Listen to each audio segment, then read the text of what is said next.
इस नव वर्ष के शुभ अवसर पर दिल्ली में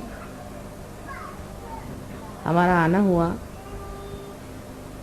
और आप लोगों ने जो आयोजन किया हुआ है, ये एक बड़ी महत्वपूर्ण घटना होनी चाहिए। नव वर्ष जब शुरू होते हैं तो उस वक्त कोई न कोई नवीन बात, नवीन धारणा, नवीन सूझबूझ मनुष्य के अंदर जागृत होती है। वो स्वयं स्फूर्त होती है। जिसने भी नवीन वर्ष की कल्पना बनाई है, वो कोई बड़े भारी दृष्टा रहे होंगे जो ये सोच करके कि ऐसे अवसर पर प्रतीक रूप मनुष्य के अंदर एक नई उमंग, एक नया विचार, एक नया आंदोलन जागृत हो जाए। ऐसे अनेक नवीन वर्ष आए और गए, नई उमंगें आई, नई धारणाएं आई और खत्म हो गई। मनुष्य की आज तक की जो कुछ धारणाएं रही, एक परमात्मा को छोड़ के बाकी सब एक मानसिक क्रियाएं रही या बौद्धिक प्रक्रियाएं रही। मनुष्य अपने बुद्धि से जो भी ठीक समझता था, उसका आंदोलन एक नवीन कल्पना समझ करके चलाता था। वो आंदोलन कुछ दूर तक जाके फिर न जाने क्यों हठात उसी विशेष व्यक्ति को और उसी समाज को या उस समय में रहने वाले लोगों पर आघात करता। इसका कारण क्या था, ये लोग नहीं समझ पाते। लेकिन आज हमें इसका साक्षात बहुत ज़्यादा अधिक स्पष्ट रूप से हो रहा। जैसे कि धर्म की व्यवस्था हुई। धर्म की व्यवस्था में मनुष्य ने जब भी बुद्धि और मानसिक शक्तियों का उपयोग किया तो बुद्धि के दम में वो एक वाद विवाद के क्षेत्र में बढ़ गया और अनेक वाद विवाद शुरू हो गए। अगर सत्य एक है तो पंथ इतने क्यों हुए, इतने धर्म क्यों हुए, उन धर्मों में भी इतने और भी जाति भेद क्यों हो गए। ऐसे भेद करते करते न जाने दुनिया में कितने ही गुट जम गए हैं, जिसका समझ में नहीं आता है।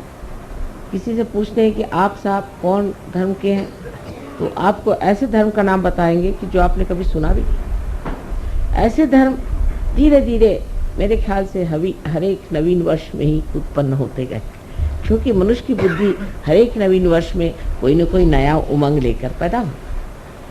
इसी प्रकार हमारे बुद्धि से राजनैतिक क्षेत्र में भी बहुत सी नई नई उमंगें आईं और मनुष्य ने नई नई बातें निकाली।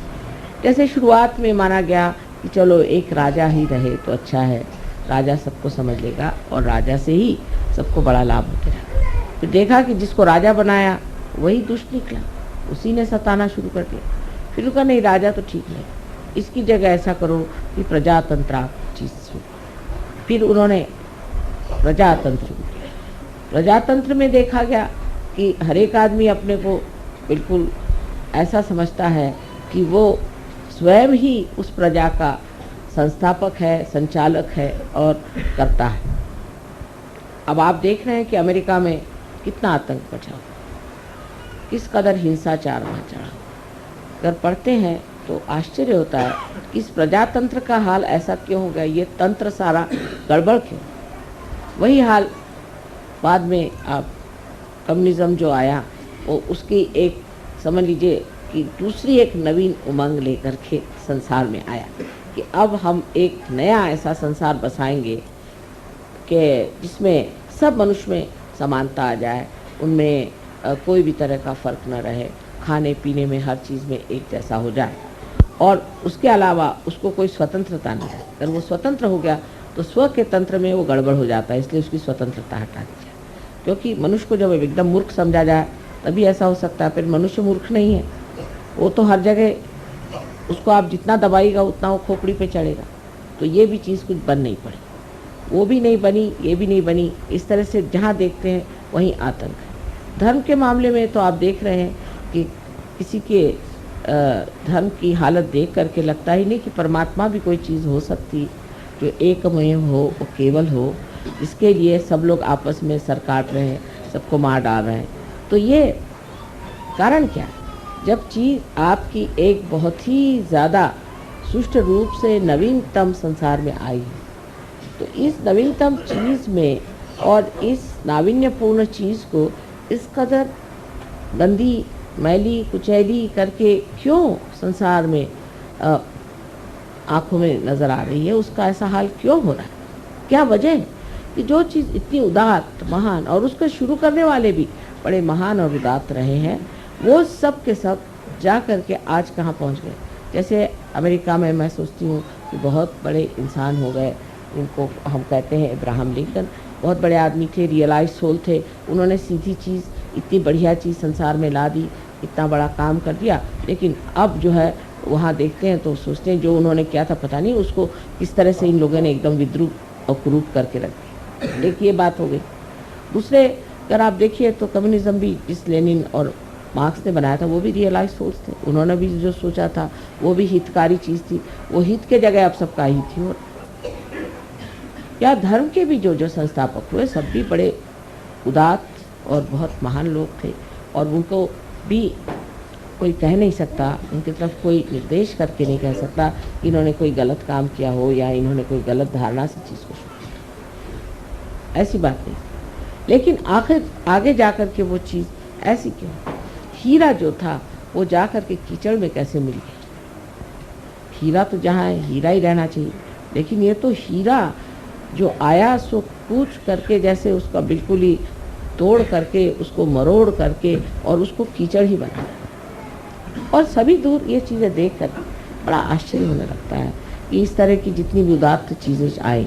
अब साइंस आया संसार में, लोगों ने कहा अब साइंस आया, अब तो हम लोग के सारे प्रश्न हल हो गए, और उस सब प्रश्न हल होने के बाद में और अब हमें कोई चीज़ की चिंता नहीं करनी चाहिए और सब चीज़ ठीक हो जाएगी। सो तो बात नहीं, हमने एक राक्षस बना के रख दिया है, एटम बॉम्ब, हाइड्रोजन बॉम्ब, ये वो अपने खोपड़ी पे खड़े कर दिए।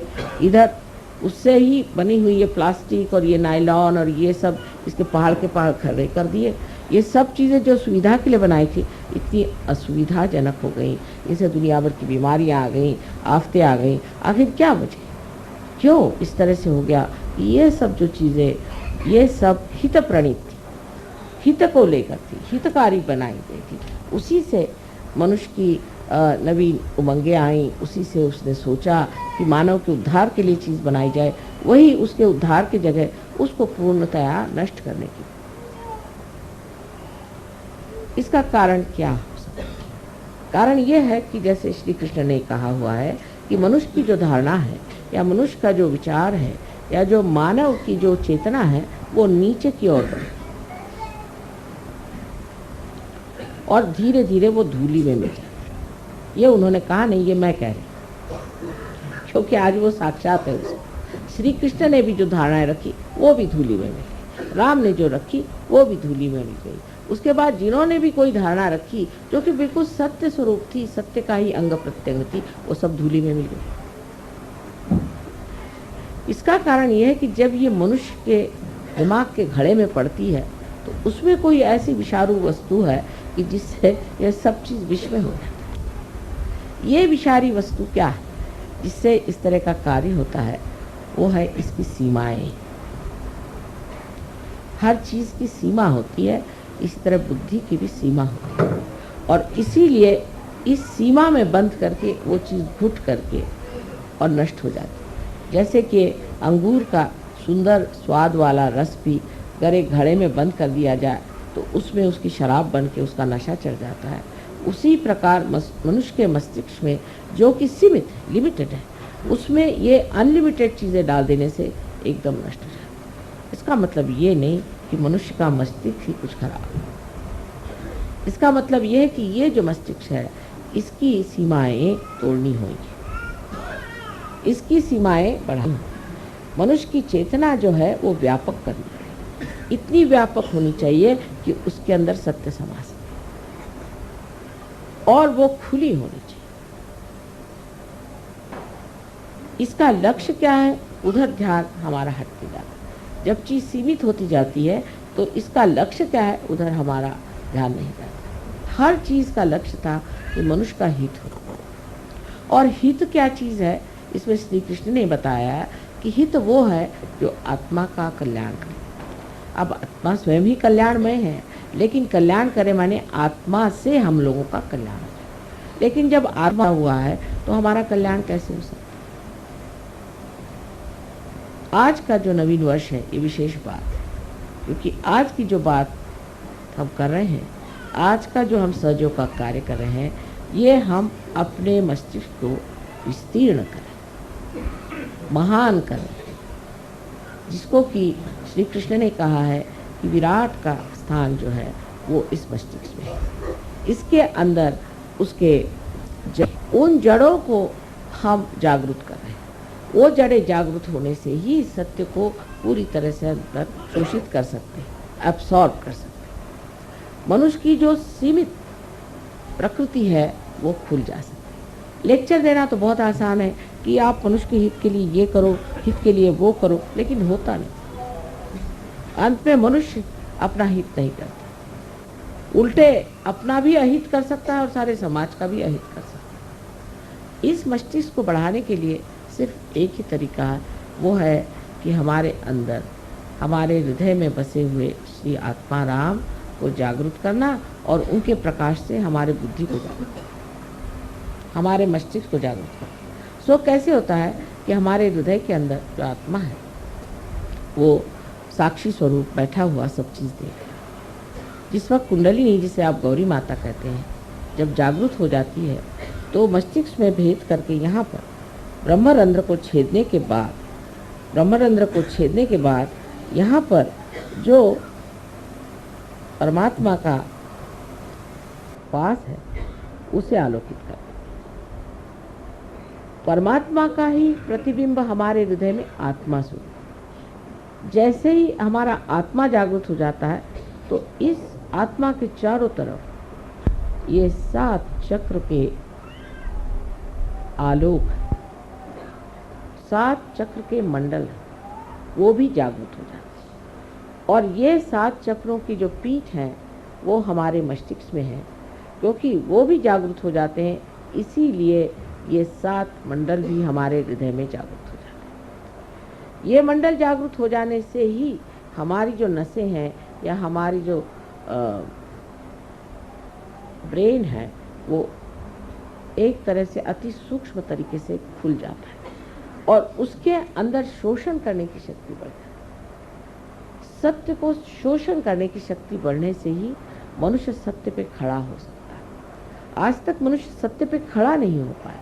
सत्य को सुनता है, जानता है, देखता है, पर उस पर खड़ा नहीं हो सकता। सत्य को आत्मसात करने के लिए आत्मा की जागृति होनी चाहिए और वो आज सहयोग में हो गई, सहज में ही हो गई कहना चाहिए, जो इतने लोग आत्मा को प्राप्त हो। आत्मा को प्राप्त होने से वो शक्ति आपके अंदर जागृत होती है जिससे आप सत्य को आत्मसात कर सकें। जो आज डेमोक्रेसी का सत्य है वो सत्य आपके अंदर जागृत हो गया।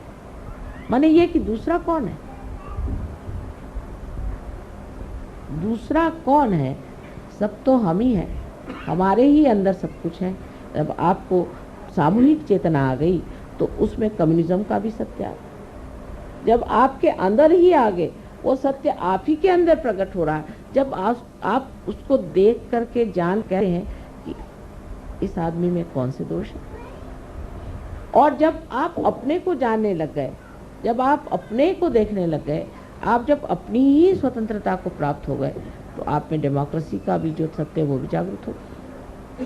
तो स्वतंत्रता भी आ गई और एक तरह से पर का तंत्र भी आपके हाथ में आ गया। दूसरों का जो तंत्र है वो भी आपके हाथ में आ गया और आपकी स्वतंत्रता भी आप जान पड़े, क्योंकि अपना भी स्व का तंत्र आप नहीं जान। शिवाजी कहते थे स्वधर्म ओळखावा, स्व का धर्म जानो। स्व का माने अपने आत्मा का धर्म आप जानो, और आत्मा का धर्म जो है कहने को तो स्व है, लेकिन ये जागतिक है, विश्व का आत्मा है। जो विश्व का आत्मा है वही हमारे हृदय में बसा हुआ है। उसमें जागते ही जो विश्व की भावना, जिसको कि हम एक बड़ा भारी उदात्त उदाहरण और उसको बहुत बड़ी एक फिलॉसफी समझते थे, एक तत्व ज्ञान के रूप से जिसे जानते थे, वो साक्षात हमारे अंदर विराजमान हो, वो हमारे अंदर चमक गया। हमें उसके लिए कहीं कोई किताब पढ़ने की ज़रूरत नहीं, किसी को जानने की ज़रूरत नहीं। देखते साथ जानते हैं कि ये कहाँ है, ये कहाँ, इनका क्या चल रहा, उनका क्या मामला हो रहा। यहाँ बैठे बैठे आप सारी दुनिया को जान सकते हैं। इसमें कोई बड़ी भारी आश्चर्य की बात नहीं, कोई विशेष बात नहीं। अगर आप मेरे लिए कहेंगे तो मुझे तो ये लगता है मैंने तो कुछ कहा नहीं, क्योंकि मैं जैसी हूँ सो हूँ ही, वो तो अनादि से ऐसी ही हूँ, तो मेरी कोई विशेषता इसमें नहीं है। विशेषता आप लोगों की, जो आपने इसे जाना, माना और पाया।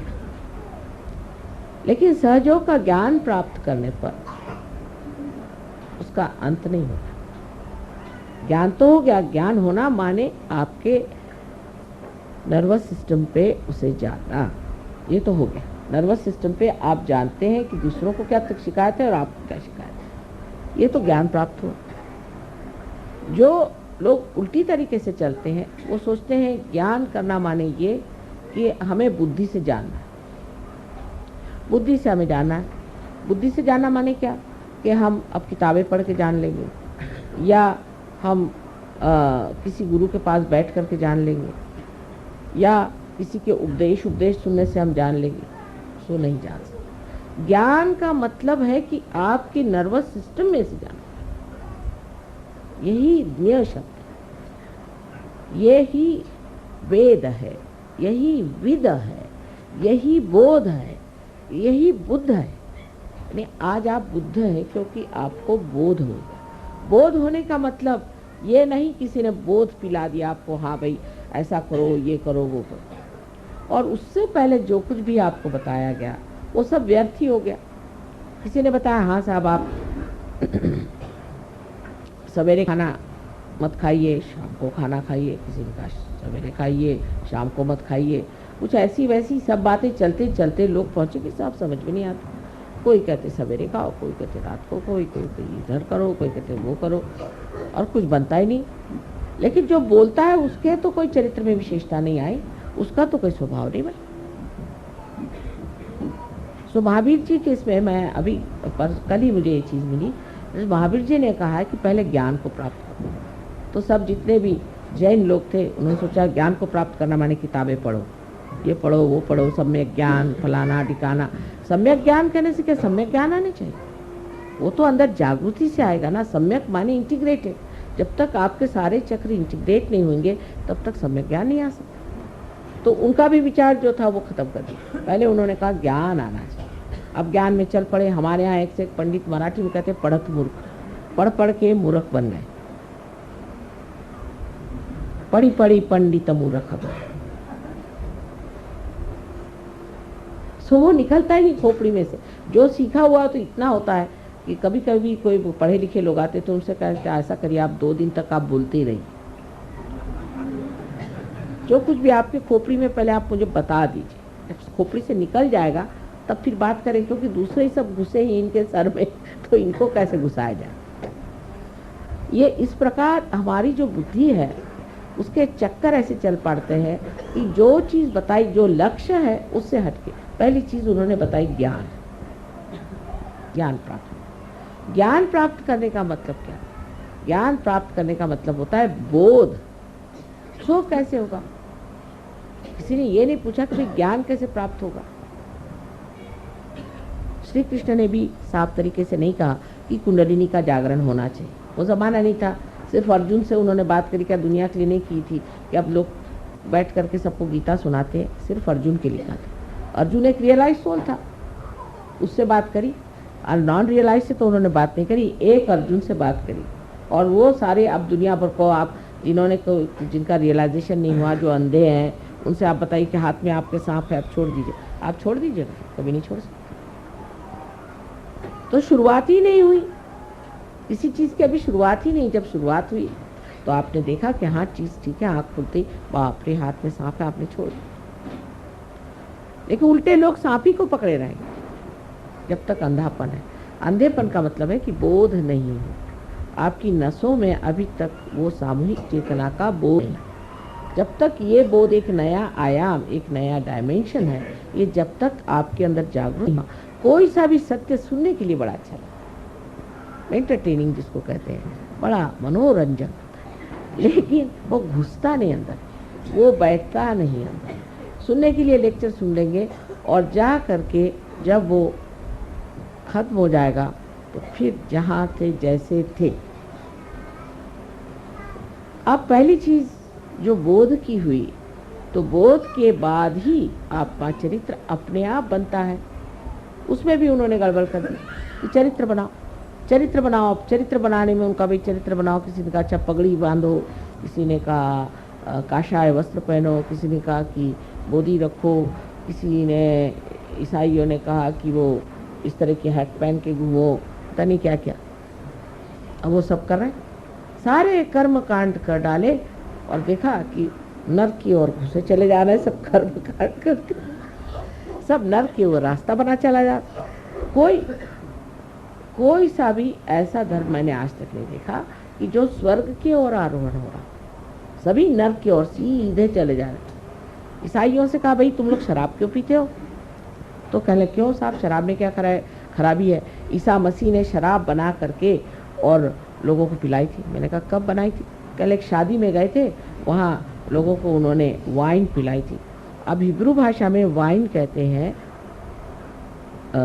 इसके रस को, अपने द्राक्ष के रस को, अंगूर के रस को कहते हैं वाइन, हिब्रू भाषा।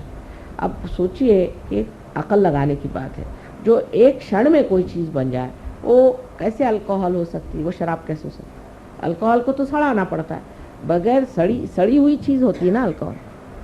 सड़ा हुआ अंगूर ही बना सकते हैं ना, वो सड़ने के लिए तो टाइम चाहिए। उन्होंने तो ऐसे हाथ रखा और दे दिया। जैसे आपके माँ के साथ भी हुआ, अभी हम रोम गए थे तो वहाँ जिस गवर्नमेंट ने काफ़ी मदद की और उन्होंने कहा कि इनका ब्रॉडकास्ट करिए, तो वो जो डायरेक्टर साहब थे उन्होंने कहा हमें आप पहले रियलाइजेशन दीजिए तब हम फिर आपका सब करेंगे। अच्छा ठीक है, तो हमने कहा अच्छा ज़रा पानी मंगाओ। पानी में हमने हाथ फेरा तो उन्होंने पिया, तो कहती ये पानी है क्या? मैंने कहा क्यों? नहीं ये तो पहले वाइन जैसा।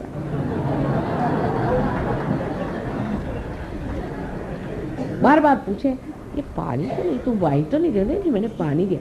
अच्छा फिर पिए, फिर वो कहे बार बार। फिर उन्होंने अनाउंस भी किया, उसके बाद उनके टीवी में भी उन्होंने कहा साहब उन्होंने मुझे पानी में हाथ डाल के दिया तो वो वाइन के जैसा टेस्ट है। पर वो कहने लगे कि वाइन माने शराब के जैसे नहीं, अंगूर के रस तो बना लिया। अब वो जब क्राइस्ट के बारे में बात करेंगे तो ऐसा लगता है कि वो कोई शराब खाने के इंचार्ज थे कि क्या, जिस तरह से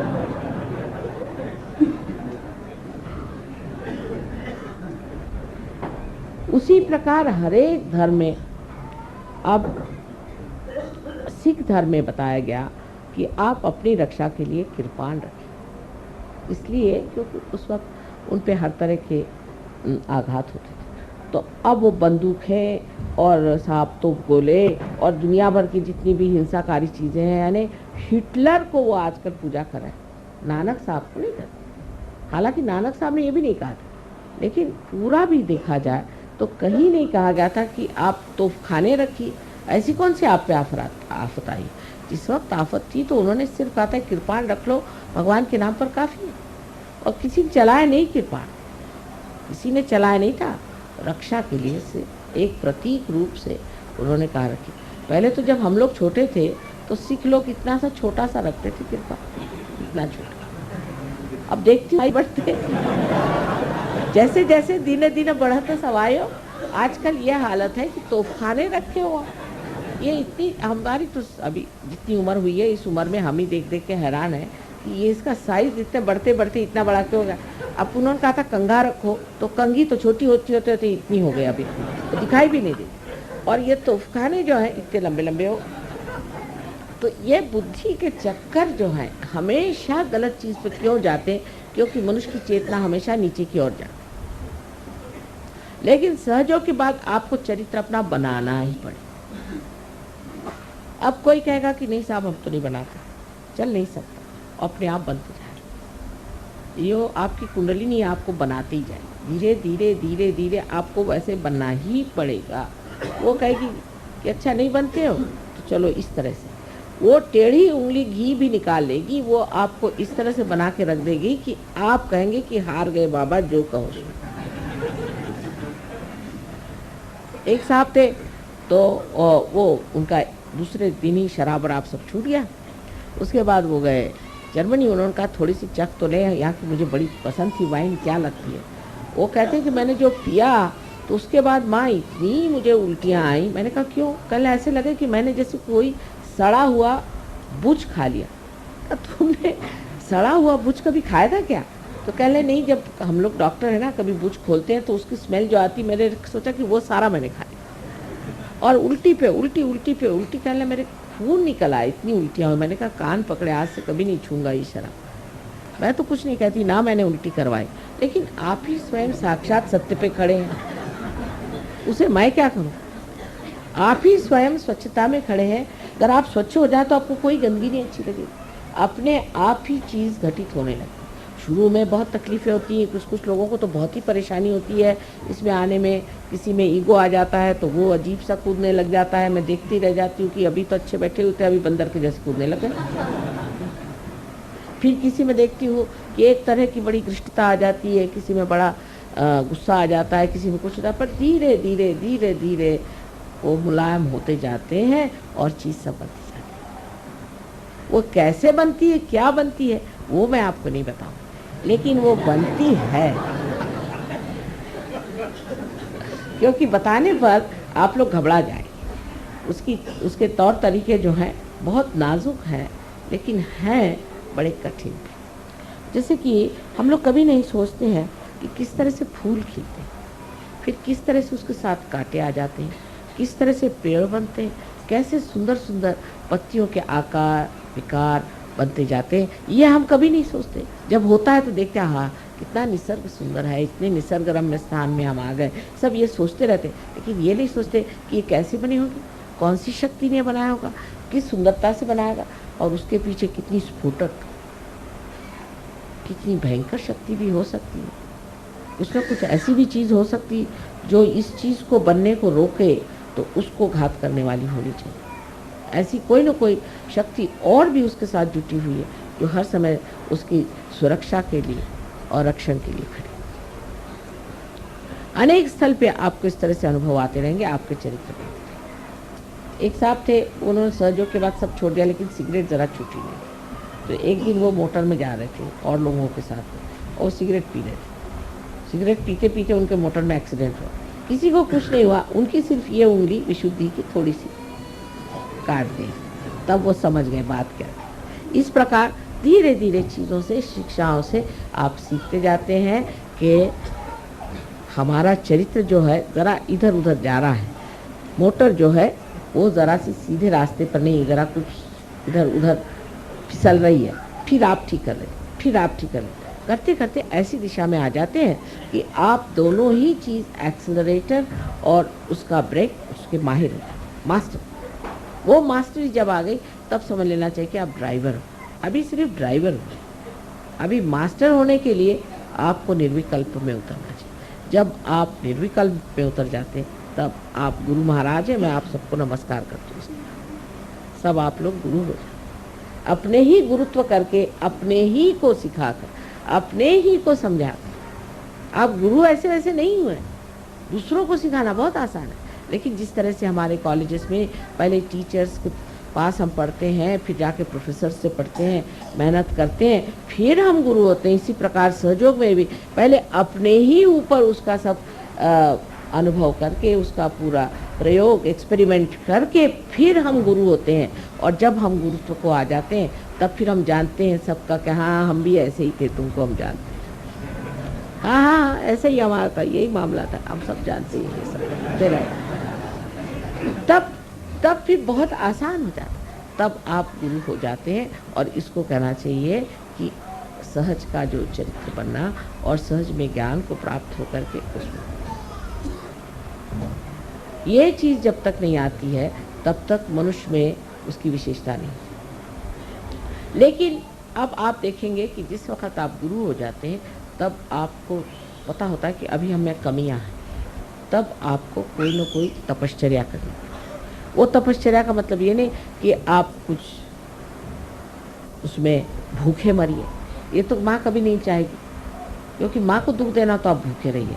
भूखे रहने की कोई ज़रूरत नहीं, भूखा रहना बिल्कुल ज़रूरी नहीं है। हाँ अगर आपको नहीं खाना तो नहीं खाइए, वो दूसरी बात है। पर परमात्मा के नाम पर आपको कौन सा तप करना चाहिए, कौन से तप से आपको चलना चाहिए? परमात्मा के नाम पर एक ही तप करना चाहिए, माने ये कि अपनी स्थिति निर्विचार में बनानी चाहिए। ध्यान धारणा से अपनी सफाई करके अपनी स्थिति आपको निर्विचार में बनानी है। निर्विचार में जब आप आ जाते हैं तभी आपका जो ये पौधा है बढ़ता है।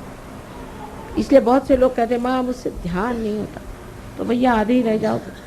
ध्यान रोज करना होगा। जब तक ये तपश्चर्या नहीं की जाएगी तब तक आप पूरी तरह से प्रकाश में नहीं हो सकते। तब तक आप दर्शन जो उन्होंने कहा हुआ है उस दर्शन को प्राप्त नहीं कर सकते। तब तक आप हमें भी नहीं समझ सकते, तब तक आप बिल्कुल नहीं हमें समझ सकते। क्योंकि जब तक आप में त्रुटियाँ रहेंगी तब तक आप उन त्रुटियों के झरोखे से देखिएगा। जैसे कि कोई नीले रंग का आप अपने आँख पर पर्दा बांध दें तो हम आपको नीले दिखाई देंगे, पीले रंग का बांधे तो पीले दिखाई देंगे।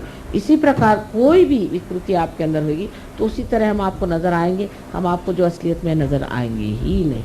वो एक हमारा तरीका भी। तो इसलिए ये 4 चीज़ों को आपको इस नवीन वर्ष में सोच लेना कि अब हमारे पास ज्ञान प्राप्त हो गया है, हमें अब अपना चरित्र बनाना है। और चरित्र बनाने के लिए जो हमें तप और ध्यान करना है वो हमें करना है किसी भी हालत। लोग कहेंगे साहब हमारे पास समय नहीं होता, लेकिन ये बात नहीं। इंग्लैंड जैसे शहर में जहाँ की इतनी ठंड रहती, लोग 4 बजे उठ के नहा करके ध्यान करते। लेकिन हिंदुस्तान में लोग कहते हैं अच्छा अगले साल करें, ये साल है।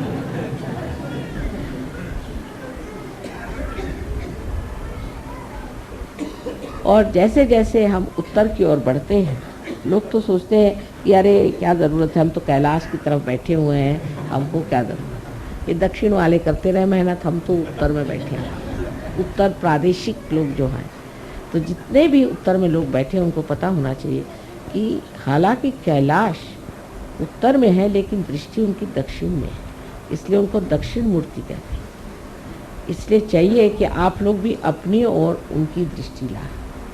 उनकी दृष्टि आपके ओर लाने के लिए थोड़ी सी योग्यता होनी चाहिए और उस योग्यता में शुद्ध इच्छा होनी चाहिए। यही गौरी स्वरूपा कुंडलिनी आपके अंदर जो शुद्ध इच्छा है उसको आपको जागरूक करना है। जो चीज़ मिसिंग है जो हमारे यहाँ, जिसके बारे में हमें सतर्क होना चाहिए, उसे कहते हैं डिसिप्लिन। दुनिया भर के कायदे कानून हमें आते हैं, आधा वर्ष कैसे कहना और आप आइए हमारे गरीब खाने कैसे कहना, ये सब आता है। लेकिन ये चीज़ हमें नहीं आती है कि हमें अंदर का जो डिसिप्लिन है वो लाना पड़ेगा। अंदर का डिसिप्लिन वो इसलिए नहीं आया है कि गंगा यहाँ बहती है, गंगा जी किनारे रहते हैं तो हमको कौन छू सकता है। जिस देश में गंगा बहती है हम उसके वासी हैं, अब हमको कौन छू सकता है। इस तरह के अहंकार की भावनाओं से मनुष्य का जो डिसिप्लिन का पार्ट है वो चला गया। वो बहुत ज़रूरी हमारे यहाँ बैठना है। और दूसरी चीज़ यहाँ राजकीय आंदोलनों की वजह से जो कि आजकल बहुत ज़्यादा बढ़ गए हैं, न जाने कितनी पार्टियाँ हो गई। रोज़ ही ये देखती हूँ एक आज एक पार्टी आ गई। जब मैं आती हूँ तो मैं पूछती भाई कितनी पार्टियाँ हो गई, सब बता दो, मुझे तो कोई समझ भी नहीं आता। परसों एक साहब मिले तो वो पूछने लगे आप कौन सी पार्टी में है। मैंने कहा भाई मैं तो कोई पार्टी में नहीं हूँ। तो कह ले मैं फलानी पार्टी में हूँ। मैंने कहा अच्छा ये किसकी पार्टी मुझे बता दीजिए, मुझे तो आज तक मैंने कान पे भी नहीं सुना किसकी पार्टी। तो उन्होंने कहा पहले वो पार्टी थी, फिर उसकी ये पार्टी हुई, फिर उसकी इतनी पार्टियां हुई, करते करते 16 पार्टी पे, उसमें से एक पार्टी में वो। मैंने कहा नमस्कार, मुझे ये ज्ञान नहीं था सब चीज़। तो ये सब चीज़ होने से हम भी पार्टीबाजी। और आज जो दूसरा दिन है वो बड़ा ही सुंदर है। आपसे पहले ही मैंने बताया था कि हमें अब भाई बहन का रिश्ता तो समझ में आता है, लेकिन भाईचारा कम, भाईचारे का रिश्ता कम है। बहनचारा और भाईचारा ये चीज़ें कम है। लोग कहते हैं अगर 2 औरतें कहीं रह ली, फिर वो चाहे बहनें हो गया सत्यानाश। देखिए मैं तो मर्दों को भी देखती हूँ कि कुछ कम नहीं। अब इनकी लड़ाइयाँ और तरह की होती, औरतों की दूसरी तरह की। आदमियों की लड़ाइयाँ जब शुरू होती है तो कुछ समझ ही में नहीं आता है कि इसका स्वरूप कहाँ से पैदा हुआ, कुछ अजीब सा ही।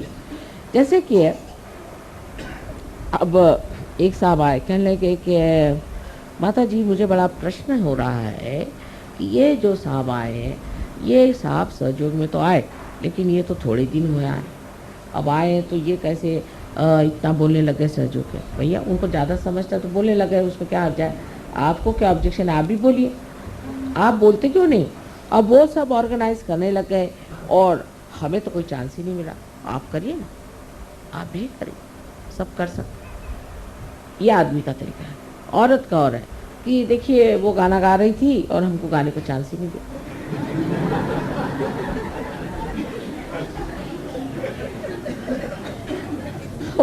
दोनों पशुपेश मेरे लिए ये है कि मैं ये सोचती हूँ कि अरे भाई हम बात कर रहे हैं आसमान की और आप बात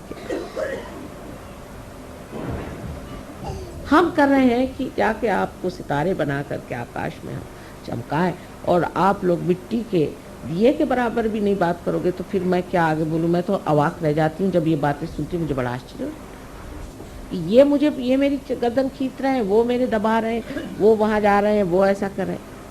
सबसे पहली बात है माँ को खुश करने के लिए, सबसे पहले आपस में आप भाईचारा और बहनचारा, ये सबसे प्रथम चीज़ आपको मेरी कहने की है कि मेरे लिए आपको अगर वाकई आनंद देना है तो पहले भाईचारे।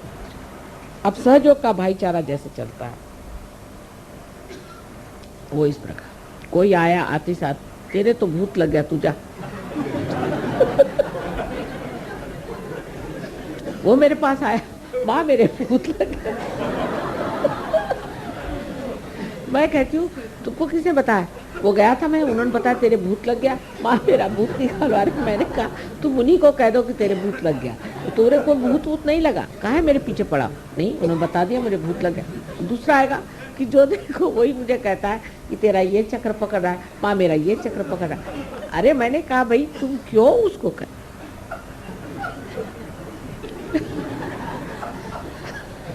तुम ऐसा करो कि उससे बताओ कि भाई तुम्हारी जागृति कर लो, धीरे धीरे सेंसिटिविटी आएगी तो तुमको खुद ही पता हो जाएगा। तुम क्यों उसके पीछे पड़े हो कि तेरे ये भूत लगा, तुम्हारे वो भूत लगा, तुमको ये चक्र पकड़ा, तुमको वो चक्र पकड़ा। दूसरे यही आप लोग सहयोगी हो कि नजाकत के नमूने।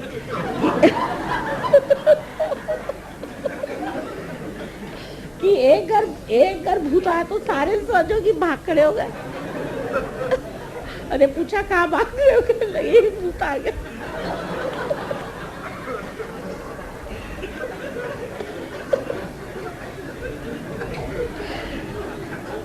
साहब मैं तो भूत की बात ही नहीं करने वाली थी, शुरू से मैंने तय किया था कि मैं भूत के बारे में कहूंगी नहीं।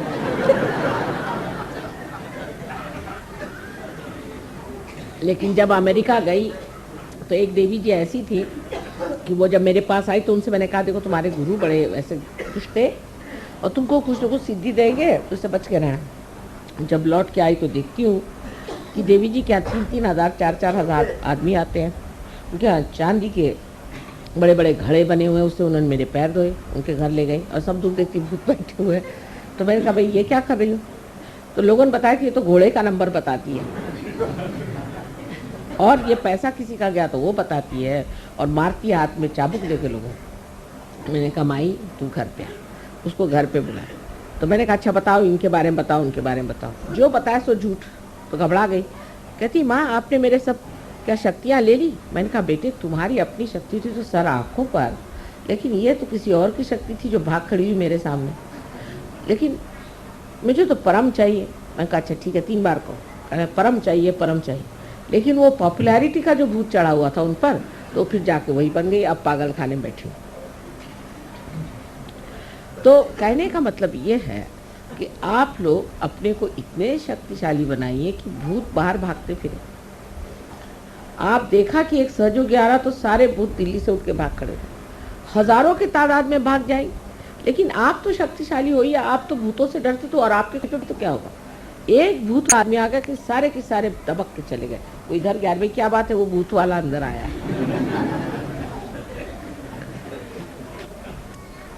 तो ये भाईचारे की बात। अब उसका कारण क्या है? हम अशक्त क्यों है?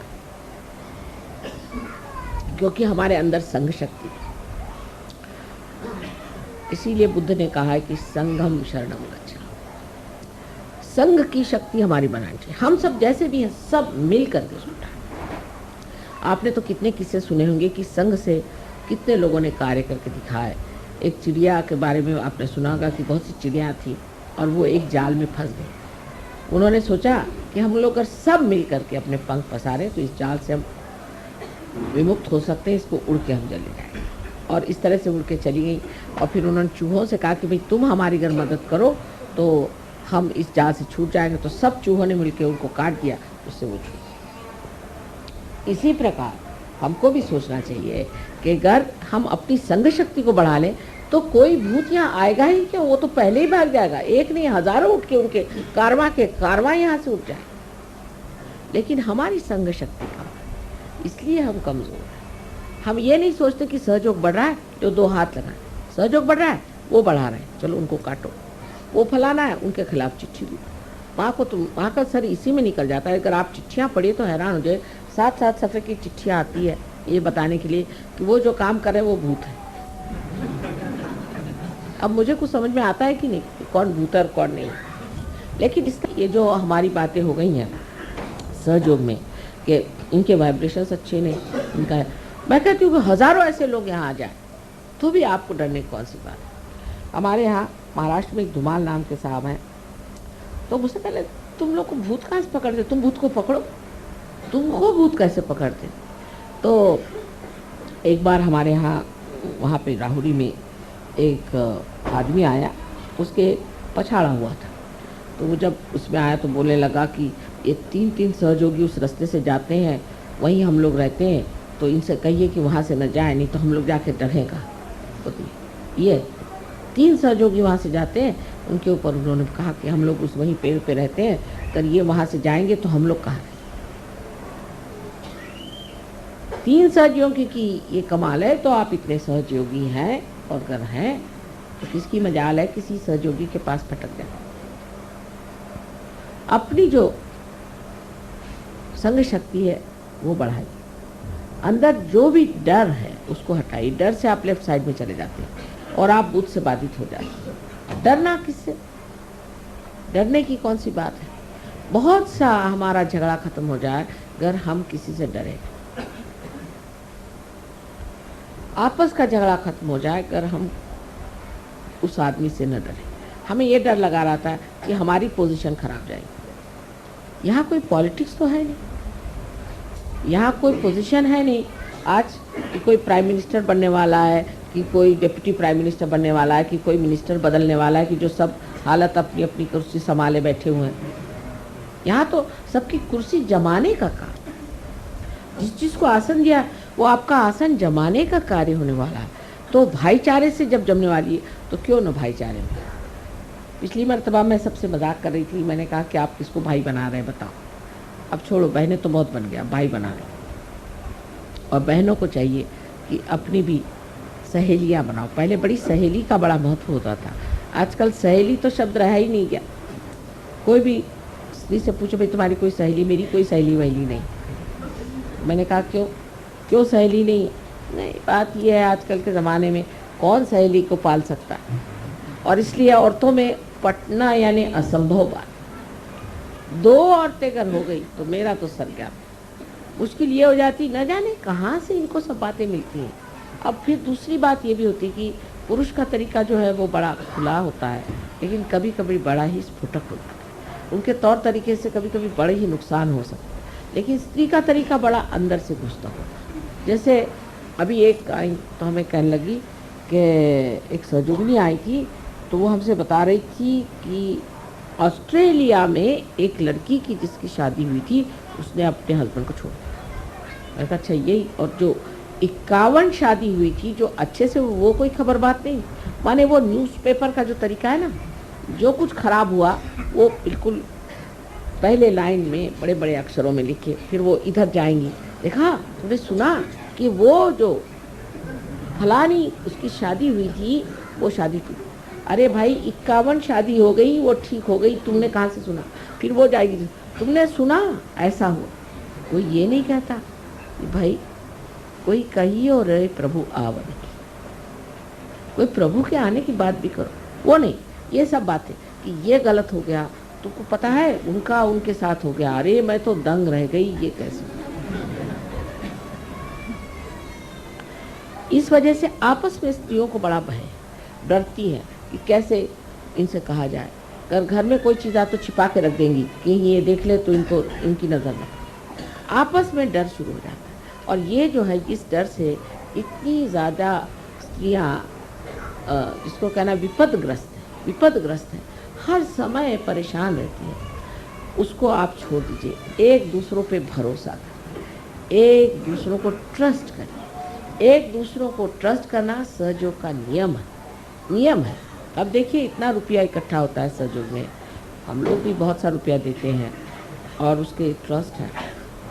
आपको आश्चर्य होगा, मैंने कभी भी ट्रस्ट का हिसाब नहीं देखा आज तक, मुझे भी नहीं मालूम कितना पैसा है। बहरहाल हमारे भाई साहब आजकल चार्टर्ड अकाउंटेंट है, मैं उनसे कहती तुम देख लो तुम क्या करना। वो मुझे आके कहता है कि अरे क्या कर रहे हो, इतने कंजूस लोग हैं, एक भी पैसा नहीं खर्चा करते, और तुम्हारे सहयोगी इतने कंजूस क्यों हैं, इनके ऊपर में इनकम टैक्स आ जाएगा। मैंने कहा इनकम टैक्स को भी हम सहयोग में ले आएंगे। तो सहयोगी कहते लेकिन खर्चा कहाँ करें, कोई बन ही नहीं रहा खर्चे का। तो मैंने कहा कुछ इंतज़ाम करो, कुछ खर्चा करो, इससे ठीक हो जाए। लेकिन आपसे कह रही हूँ कि भरोसा। लोग मुझे कहते थे कि देखिए माँ आपको देखना चाहिए हिसाब। मैंने कहा मैंने हिसाब किताब आता ही नहीं, मैं क्या देखूंगी, जो होना होने दो। लेकिन कभी एक पैसा इधर से उधर नहीं होता, कोई गड़बड़ नहीं होती। इस हिंदुस्तान में यहाँ पर कि आप किसी से पूछो भाई वो ज़मीन मिल जाएगी, नहीं वो पैसा खाता है, वहाँ गए वो हो जाएगा काम, नल मिल जाएगा, नहीं वो पैसा खाता है, जो सो पैसा खाता है। मैंने कहा कुछ खाना वाना खाता है कि पैसे ही खाते रहते हैं? सभी लोग पैसा खाते रहते हैं। तो ऐसी हालात में भी आपको आश्चर्य होगा कि सहयोग का एक पैसा इधर से उधर नहीं, एक छदाम इधर से उधर। हमारे भाई खुद हैरान है कि भाई हमने तो ऐसे कहीं भी चार्टर्ड अकाउंटेंसी इतनी करते हैं 1000 जगह, ना कोई गोलमाल है, ना कोई गड़बड़ है, ना कुछ ऐसे कायदे की चीज़। ये कहाँ से आया, इतनी ईमानदारी कहाँ से, ये कहाँ से आ गई? ये एक अपने आप चरित्र अंदर बन रहा है। और दूसरा ये माँ का भरोसा, माँ का विश्वास। इसी तरह आप एक दूसरे पर विश्वास करें, एक दूसरे की गलतियां को मत देखिए, उसको बढ़ा चढ़ा के मत बताइए, दूसरों की आप अच्छाई बताइए। ये सोचिए सुबह से शाम तक कि उस औरत में या इस हमारे मित्र में कौन सी अच्छाई है, कौन से अच्छे गुण। इसका मतलब नहीं आप अपने को दोष दीजिए। बहुत लोगों की ये भी आदत है मैं ही खराब हूँ, मैं बिल्कुल भी नहीं, आप तो बहुत ही बढ़िया। पहली चीज़ आप अपना दोष मत देखिए, लेकिन ये देखिए कि दूसरे आदमी में अच्छाई क्या है, उसके अच्छे गुण क्या है, उससे आप प्लावित हो जाएंगे, उससे आप नरिश हो। लेकिन आप दूसरों के दोष रोज़ गिनते रहेंगे, सारे दोष आपके अंदर नज़र आ जाएंगे। इसलिए दूसरों से दोस्ती करने में, दूसरों से प्यार करने में, दूसरों से वार्तालाप करने में एक मधुरता लेकर के, एक प्रेम की भावना लेकर के अगर आप करें तो सहयोग बहुत आसानी से आप इसे पा सकते और सारे संसार में सहयोग पा सकते। सारी दारोमदार मेरी आपके ऊपर, मैं क्या कर सकती हूँ? अगर मैं कुछ कर सकती तो मैं आपके हाथ पैर क्यों जोड़ती? लेकिन मैं इसलिए आपसे विनती करती हूँ कि आज शुभ अवसर, इतना सुंदर अवसर है कि आज नवीन वर्ष भी है और आज ही ये भाई बहन की बात है। अब ये तो हिंदुस्तान में ज़्यादा बताने की ज़रूरत नहीं, एक दो होते हैं ऐसे वैसे, जो कि बेकार लोग होते हैं, उनको भाई बहन समझ ही नहीं आती। उनको छोड़ दीजिए, उनको आज नहीं समझ में आएगी, हिंदुस्तान में नहीं समझ में आएगी तो कभी भी नहीं समझ आने वाली। लेकिन जो आप लोगों को समझना है वो ये कि ये जो भाई बहन आप बना रहे हैं आज के दिन, आज के जो भैया द्विज आप कर रहे हैं, उसमें आपको ये सोचना चाहिए कि ये भाईचारे की, इस देश में भाईचारे पर अनेक गाथाएं लिखी, किस तरह से लोगों ने मिलजुल करके काम किया। सारा गांधी जी का आंदोलन, सारे 42 का मूवमेंट, सोचिए कितना त्याग लोगों ने किया। अब तो हमारे फादर खुद इसमें पड़े हुए थे, आपसे मैंने पहले भी बताया। तो यह हालत थी कि महलों में रहते रहते फिर जाके झोपड़ी में रहो, लेकिन सारा शहर हमारी साथ, सारा शहर। किसी दुकान में जाओ, अरे आप क्या पैसे दे रहे हैं, पैसे देने बाद में आपके बाप आएंगे। कोई साड़ी खरीदने जाओ, अरे एक साड़ी ले जाओ बहन, क्या बात है, आपके बाप जब आएंगे तब भी। कहीं कुछ कभी कमी नहीं उन लोगों ने पड़नी थी, सब हाथों हाथ उठा के, यानी सरकारी नौकर, पुलिस वाले सब साथ में पहले ही खबर कर देंगे कि आज आपके यहाँ वहाँ आज आने वाले हैं, हम लोगों को ऑर्डर आ गया है कि आपको वहाँ पर पकड़ने आने का है, या आपके यहाँ हम सर्च में आ रहे हैं, सब चीज़ हटा दो। पहले 24 घंटे पहले ही उसकी खबर आ जाती थी कि भाई यहाँ से हटा दो, और वो खुद ही लाते थे अपनी गाड़ी, पुलिस वाले खुद उसी गाड़ी में उठाकर दूसरी जगह। वो कहाँ गए, वो हिंदुस्तानी आज कहाँ गए? अगर उस स्वतंत्रता के लिए आपने किया तो ये सारे संसार के स्वतंत्रता के लिए भी तप करने की ज़रूरत है। और सबसे बड़ा तप ये है कि आपसी प्रेम, आपसी समझदारी, आपसी एक तरह की एकता, आत्मीयता। कोई बीमार पड़ गया दौड़े जाओ सारे, कोई किसी को आफत आई सब दौड़े जाओ। कोई भी चीज़ का शेयरिंग हो याद आना चाहिए। जैसे मुझे आप लोग कभी कभी मिठाई देते हैं, कुछ देते हैं, तो मुझे ख्याल आता है कि मैं तो खा रही हूँ, लेकिन सहयोगियों को सब जगह मिठाई शायद नहीं मिलेगी। और मुझे फिर कभी ख्याल आता है कि लंदन के सहयोगियों को ये वाले लड्डू बड़े पसंद, तो आज नहीं खाएंगे, फिर छोड़ दीजिए। ऐसा मन करता है कि क्या है, सारे लंदन के सहयोगी ये लड्डू बहुत शौक से खाते हैं, अब जाएंगे तो बना के उनको खिलाएंगे तभी खाएंगे, तो खाने को बनेगा। इस तरह की एक आत्मीयता, एक अंतर इतनी समाधानकारी थी, इतनी आनंदमय होती। अपने लिए जीने का जो एक तरीका है वो छूट करके सबके लिए जीने का जब तरीका आ जाता है, तभी मनुष्य विशाल हो जाता है। और ये विशालता आप प्राप्त कर सकते हैं सहयोग से। और आज इस नवीन दिवस पर ये विशेषता का एक संदेश अपने हृदय में रखना चाहिए कि आज से हम बहुत विशाल हो जाए और ये विशालता हमारे हृदय में बसे, और इससे हम सारे जितने सहयोगी, हम सब भाई बंद ही नहीं, एक माँ के बेटे हैं, एक सूत्र में बांधे हुए, अत्यंत सुंदरता से संजोए हुए प्यारे प्यारे सब फूल। जब हम अपने प्रति ऐसी सुंदर भावना कर लेंगे और दूसरों के प्रति भी, तभी जा कर के एक सुंदर सा हार तैयार हो सकता है। कोई से भी एक भी फूल उसमें ख़राब हो जाने से गड़बड़ हो जाएगी। इसलिए सब लोगों को इसी धारणा से चलना चाहिए। और हमारा अनंत आशीर्वाद है कि आप सब लोग इस विशेष रूप को प्राप्त करें।